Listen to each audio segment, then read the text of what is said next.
Bismillahir Rahmanir Rahim.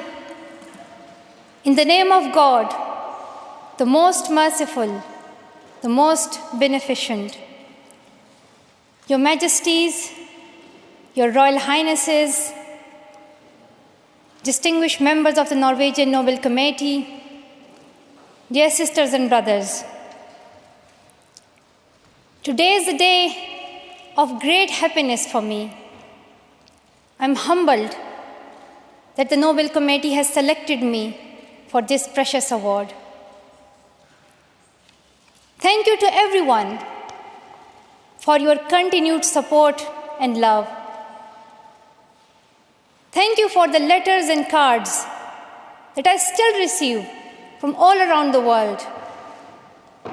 Your kind and encouraging words strengthens and inspires me. I would like to thank my parents for their unconditional love. Thank you to my father for not clipping my wings and for letting me fly.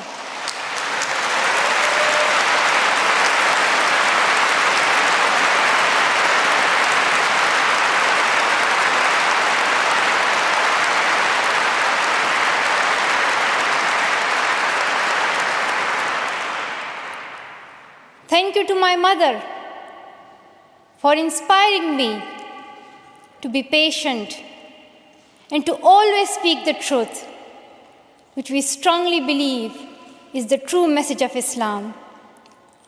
And also, thank you to all my wonderful teachers who inspired me to believe in myself and be brave. I'm proud, well, in fact, I'm very proud to be the first Pashtun, the first Pakistani, and the youngest person to receive this award.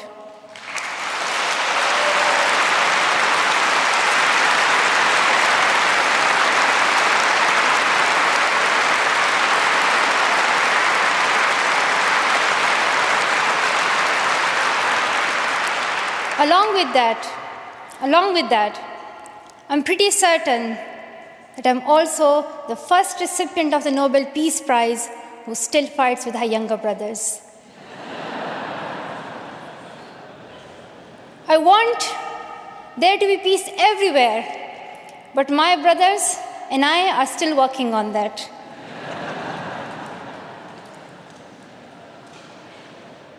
I'm also honored to receive this award together with Kailash Satyarthi, who has been a champion for children's rights for a long time, twice as long, in fact, than I have been alive. I'm proud that we can work together. We can work together and show the world that an Indian and a Pakistani, they can work together and achieve their goals of children's rights.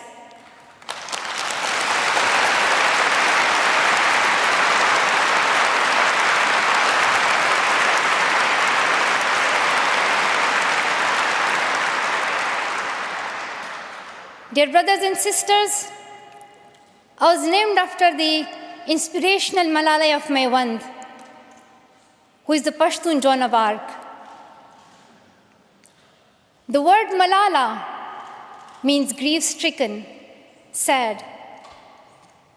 But in order to lend some happiness to it, my grandfather would always call me Malala, the happiest girl in the world. And today, I'm very happy that we are together fighting for an important cause. This award is not just for me. It is for those forgotten children who want education. It is for those frightened children who want peace. It is for those voiceless children who want change. I'm here to stand up for their rights, to raise their voice, It is not time to pity them. It is not time to pity them. It is time to take action. So it becomes the last time. The last time. So it becomes the last time that we see a child deprived of education.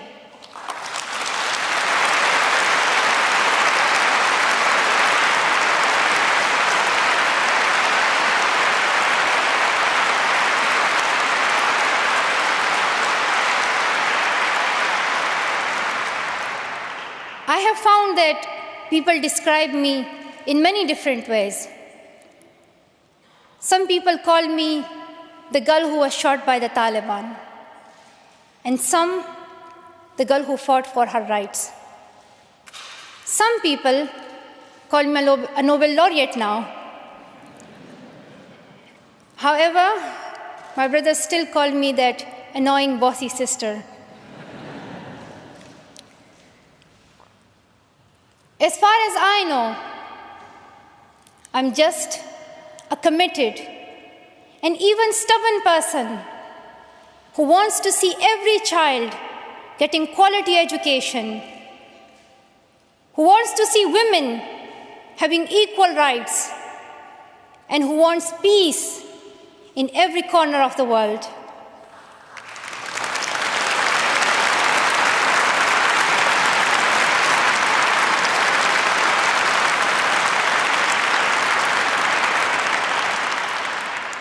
Education is one of the blessings of life and one of its necessities. That has been my experience during the 17 years of my life. In my paradise home, Swat, I always loved learning and discovering new things. I remember when my friends and I would decorate our hands with henna on special occasions. And instead of drawing flowers and patterns, we would paint our hands with mathematical formulas and equations. We had a thirst for education. We had a thirst for education because our future was right there in that classroom.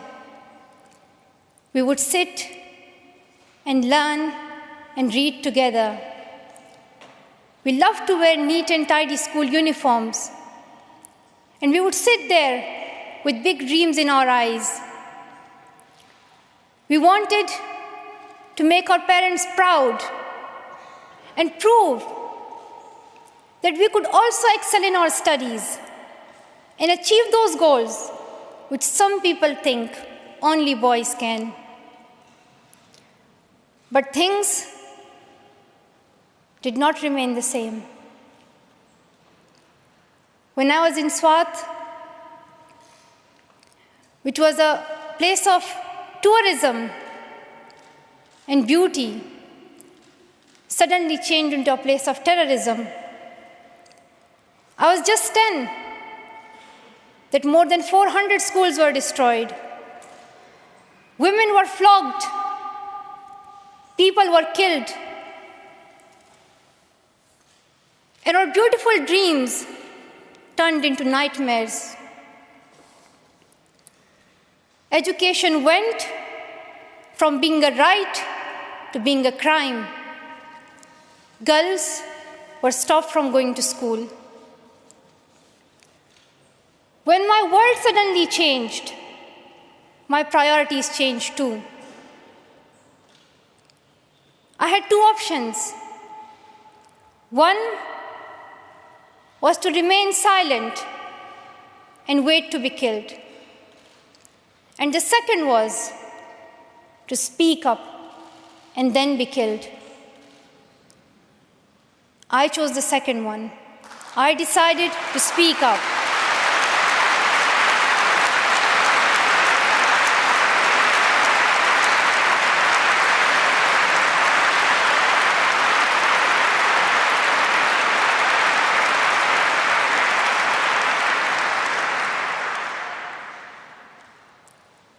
We could not just stand by and see those injustices of the terrorists, denying our rights, ruthlessly killing people, and misusing the name of Islam, we decided to raise our voice and tell them, have you not learned that in the Holy Quran Allah says, if you kill one person, it is as if you kill the whole humanity? Do you not know that Muhammad, peace be upon him, the Prophet of mercy, he says, do not harm yourself or others.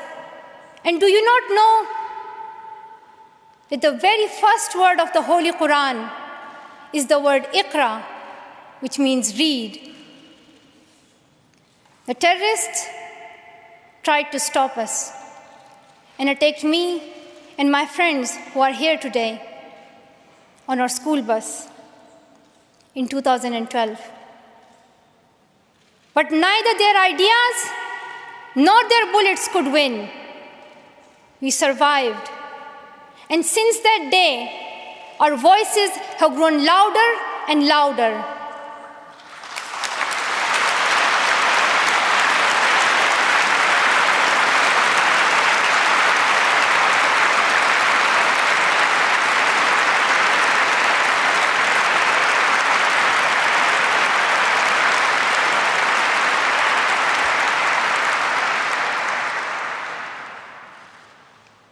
I tell my story not because it is unique, but because it is not. It is the story of many girls. Today, I tell their stories too. I have brought with me some of my sisters from Pakistan, from Nigeria, and from Syria who share this story. My brave sisters, Shazia and Kainat, who were also shot that day on our school bus. But they have not stopped learning.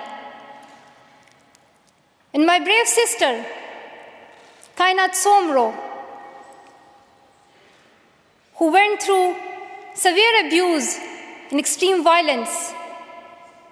Even her brother was killed, but she did not succumb. Also my sisters here, whom I have met during my Malala Fund campaign. My 16-year-old courageous sister, Mozoon, from Syria, who now lives in Jordan as a refugee. And she goes from tent to tent, encouraging girls and boys to learn. And my sister, Amina, from the north of Nigeria, where Boko Haram threatens and stops girls and even kidnaps girls just for wanting to go to school. Though I appear as one girl, one person who is 5 foot 2 inches tall, if you include my high heels, it means I'm 5 foot only. I am not a lone voice. I'm not a lone voice. I am many. I am Malala, but I'm also Shazia. I'm Kainat. I'm Kainat Somro. I am Mozoon. I am Amina. I am those 66 million girls who are deprived of education. And today, I'm not raising my voice. It is the voice of those 66 million girls.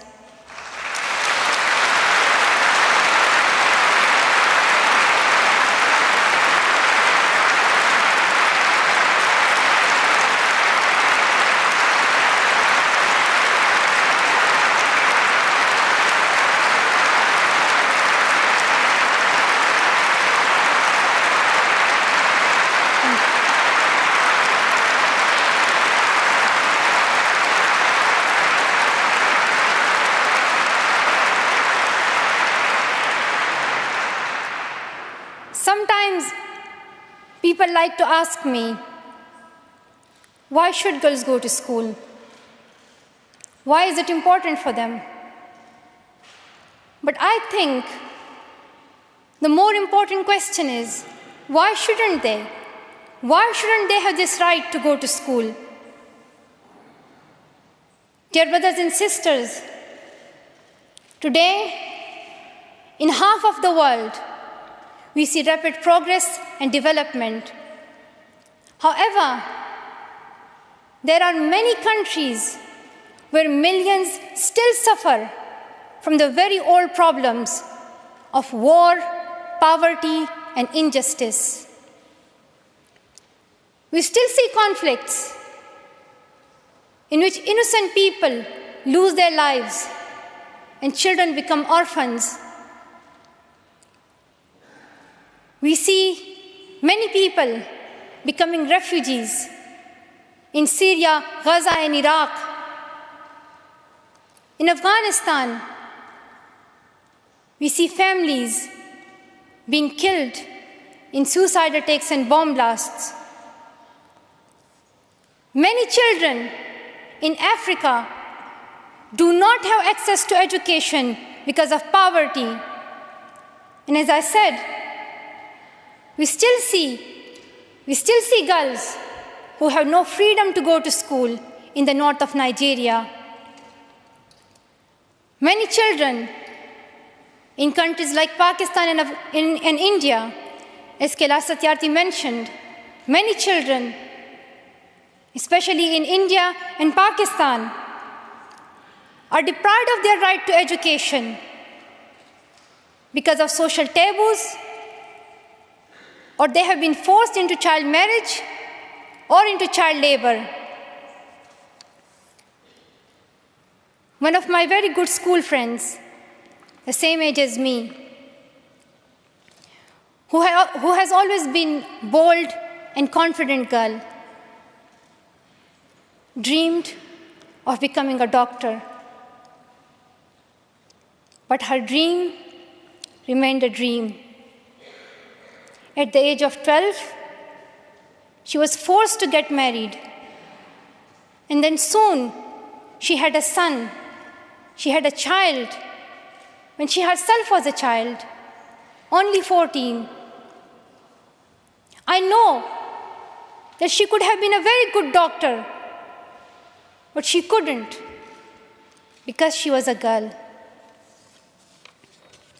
Her story is why I dedicate the Nobel Peace Prize money to the Malala Fund to help give girls quality education everywhere, anywhere in the world, and to raise their voices. The first place this funding will go to is where my heart is, to build schools in Pakistan, especially in my home of Swat and Shangla.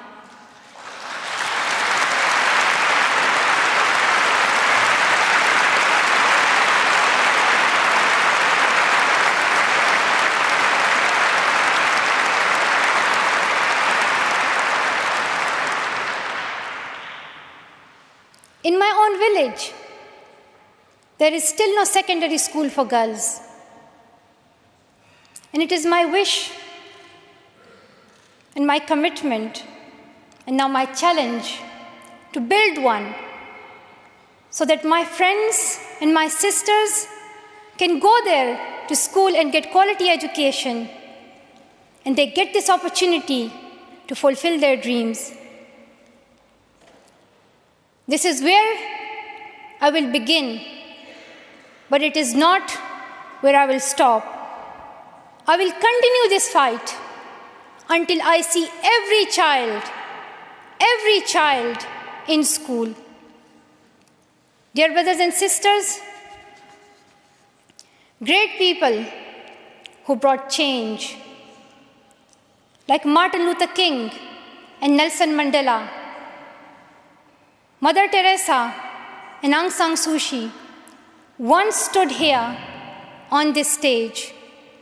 I hope the steps that Kailash Satyarthi and I have taken so far and will take on this journey will also bring change, lasting change.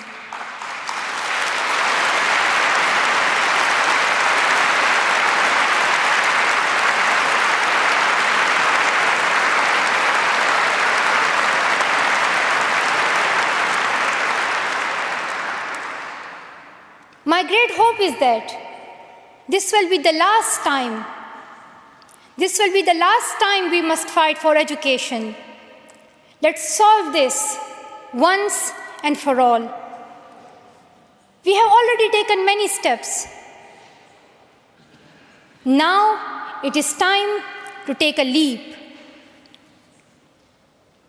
It is not time to tell the world leaders to realize how important education is. They already know it. Their own children are in good schools.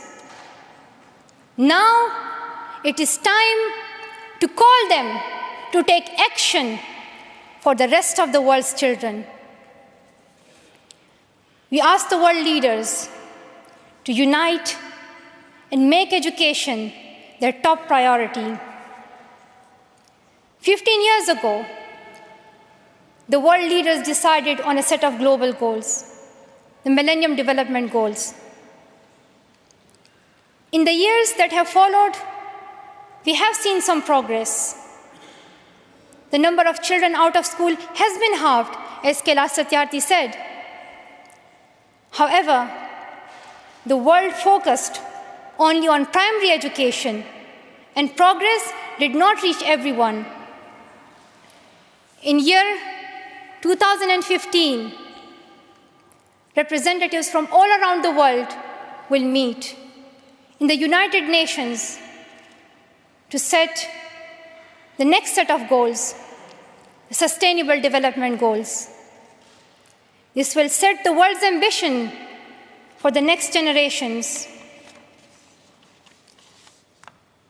The world can no longer accept that basic education is enough. Why do leaders accept that for children in developing countries, only basic literacy is sufficient when their own children do homework in algebra, mathematics, science, and physics? Leaders must seize this opportunity to guarantee a free, quality, primary and secondary education for every child.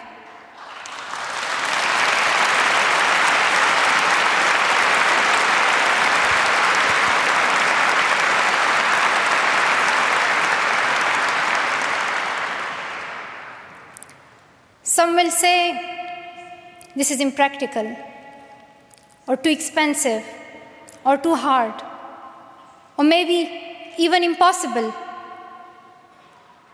But it is time the world thinks bigger. Dear sisters and brothers, the so-called world of adults may understand it, but we children don't. Why is it that countries which we call strong are so powerful in creating wars, but are so weak in bringing peace? Why is it?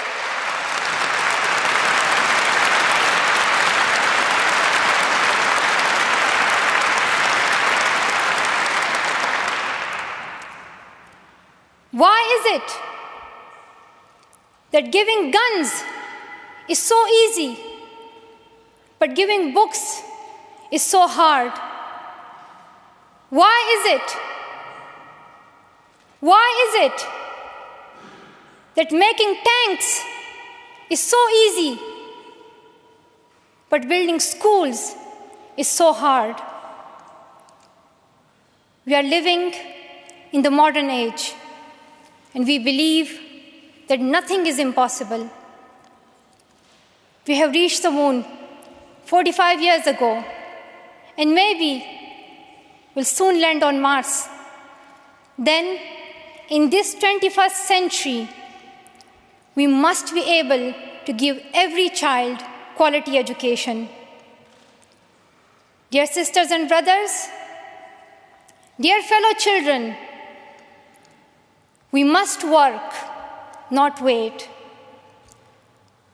Not just the politicians and the world leaders We all need to contribute. Me, you, we. It is our duty. Let us become the first generation to decide to be the last. Let us become the first generation that decides to be the last, that sees empty classrooms, lost childhoods, and wasted potentials. Let this be the last time that a girl or a boy spends their childhood in a factory. Let this be the last time that a girl is forced into early child marriage. Let this be the last time that a child loses life in war. Let this be the last time that we see a child out of school. Let this end with us. Let's begin this ending together, today, right here, right now. Let's begin this ending now. Thank you so much.